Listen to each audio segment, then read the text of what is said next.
Bonjour à tous et bienvenue dans ce journal. Un seul hôpital par département chargé des urgences chirurgicales et de l'imagerie, la nuit, les week-ends et jours fériés. C'est le projet de l'Agence régionale de santé dirigée par l'ancien ministre socialiste Claude Évin. Dans le Val d'Oise, c'est l'hôpital de Pontoise qui serait cette tête de pont. Une réforme que refusent les syndicats. Le reportage de Yohann Bensoussan. La scène remonte au 25 septembre 2008. Ce jour-là, ils sont environ 800 de l'hôpital René Dubos de Pontoise à se mettre en grève.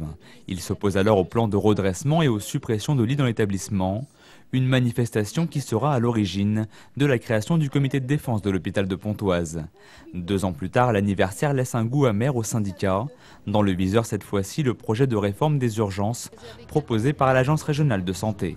En clair, seul l'hôpital de Pontoise sera à même de recevoir les urgences chirurgicales les soirs et les week-ends. Une nouvelle organisation jugée inacceptable par le comité. Puisque le projet doit s'appliquer sans aucun moyen supplémentaire, ça va être épouvantable. Le temps d'attente aux urgences sera terrible. Les effectifs, évidemment, pas confortés, ce sera encore pire pour nos conditions de travail qui sont déjà très difficiles. Inscrit dans la mise en œuvre du projet de loi Hôpital, Patients, Santé, Territoire, la réforme passe mal auprès des effectifs. Médecins, infirmiers ou personnel administratif, tous prévoient déjà des charges de travail de plus en plus lourdes.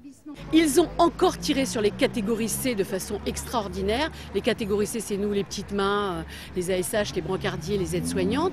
Et ils vont les baser d'un côté et à chaque fois qu'il y aura des activités, et on sait qu'il y en a des deux côtés, eh bien hop, on va courir d'un côté, on va séparer l'équipe et en avant. Ça suffit quoi. Aujourd'hui sur le Val d'Oise, 7 hôpitaux assurent les urgences chirurgicales la nuit. Un nombre qui pourrait donc être ramené à un seul. Toujours à l'état de document de travail, le projet n'est pas encore daté. Une réunion de concertation est d'ailleurs prévue le 30 septembre prochain. Et ce projet de réforme n'inquiète pas que les syndicats. Les élus locaux dénoncent aussi cette réduction des services hospitaliers de nuit, comme François Detton, maire de Montmorency et surtout vice-président du conseil d'administration de l'hôpital d'Aubonne-Montmorency. On l'écoute au micro de Brice Martinelli. C'est une situation extrêmement contraignante, peut-être même dangereuse pour l'ensemble des usagers de l'hôpital public. L'optimisation des dépenses de santé, c'est pas un dogme sur lequel on s'oppose impérativement. Il faut là aussi chercher. Mais ce qui doit d'abord prédominer, c'est évidemment la recherche de la meilleure réponse pour l'usager et pour le patient. Hier, Laurent Wauquiez était de passage dans le Val d'Oise. Le secrétaire d'État en charge de l'emploi a visité le centre de formation pour apprentis de Saint-Gratien avant de signer une nouvelle convention en faveur de l'apprentissage. Fabien Madigou l'a suivi dans les locaux de cet établissement spécialisé dans la restauration. Laurent Wauquiez n'a pas choisi de mettre les pieds au CFA de Saint-Gratien par hasard. La structure valdoisienne présente l'un des meilleurs taux d'intégration professionnelle de France. 95% de ses apprentis sont insérés professionnellement 6 mois après leur diplôme. Une des raisons du succès croissant des formations par alternance. Ça nous garantit déjà normalement du travail par la suite si on se démerde bien. Ce qui me plaît vraiment, c'est qu'on est déjà dans le métier. C'est-à-dire à midi, quand il y a le couvre-feu en cuisine, c'est vraiment le couvre-feu d'une vraie entreprise. C'est pas comme en cours, à midi, on va manger, on apprend. C'est vraiment, on est dans l'entreprise, on travaille au même rythme que chaque salarié. L'apprentissage semble aujourd'hui débarrassé de son image de voie de garage.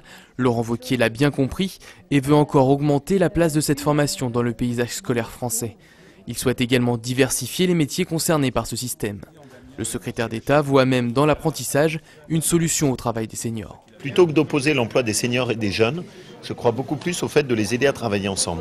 Un jeune qui se forme par alternance, quand il a un senior expérimenté qui l'aide, qui lui donne ses conseils, il va beaucoup mieux réussir. On garde l'emploi d'un senior, on prépare l'emploi d'un jeune. À la fin de la visite, Laurent Wauquiez et Jean-François Bernardin, président de la Chambre de commerce et d'industrie Val d'Oise-Yvelines, ont prolongé la convention en faveur de l'apprentissage déjà signée en 2009. L'objectif est clair, sensibiliser 120 000 entreprises pour arriver à un total de 200 000 employeurs à la fin 2011. Ce n'est pas seulement un outil d'insertion, parce que si c'était seulement un outil d'insertion, il n'y viendrait pas. C'est un circuit qui est en train de venir, chacun le comprend, un circuit où on peut progresser en fonction de ses capacités, de ses mérites, de ses choix personnels. Donc je trouve que c'est un truc formidable. Donc je comprends. Alors maintenant, tout le monde est d'accord, on a gagné la bataille des idées. Maintenant, reste à gagner la bataille du financement. Une question de financement sur laquelle Laurent Wauquiez a préféré botter en touche. La CCI Val d'Oise connaîtrait pourtant un manque à gagner de 5 millions d'euros suite aux réformes des taxes d'apprentissage et professionnelles. Une situation qui inquiète Jean-François Bernardin sur sa capacité à maintenir les effectifs dans les années à venir. Et on poursuit notre série dédiée aux monuments historiques à visiter à l'occasion des Journées du patrimoine. Direction le Vexin et le château d'Ambleville, reconnu pour ses jardins remarquables. Reportage.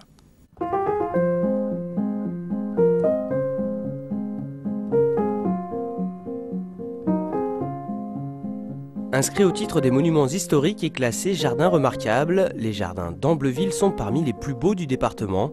Sauvés des ruines au début du XXe siècle avant d'être restauré par la marquise de Villefranche dans les années 30, le château est aujourd'hui conservé par un couple passionné d'histoire.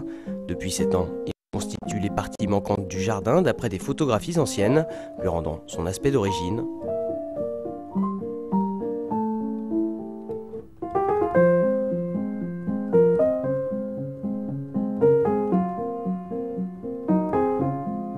Ces jardins des XVIIe et XVIIIe siècles, remaniés en 1928 par la marquise de Villefranche, sont inspirés de la villa Gamberaia à Florence. Ils offrent un exemple particulièrement abouti de jardin à l'italienne à découvrir à l'occasion des Journées du patrimoine.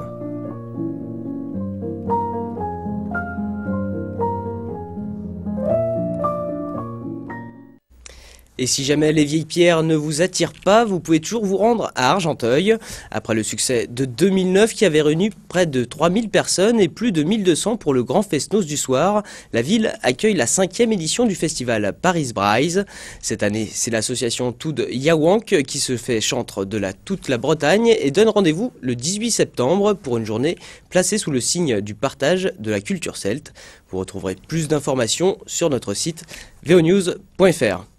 Voilà, ce journal se termine. Merci de l'avoir suivi. Bon week-end à tous et à lundi.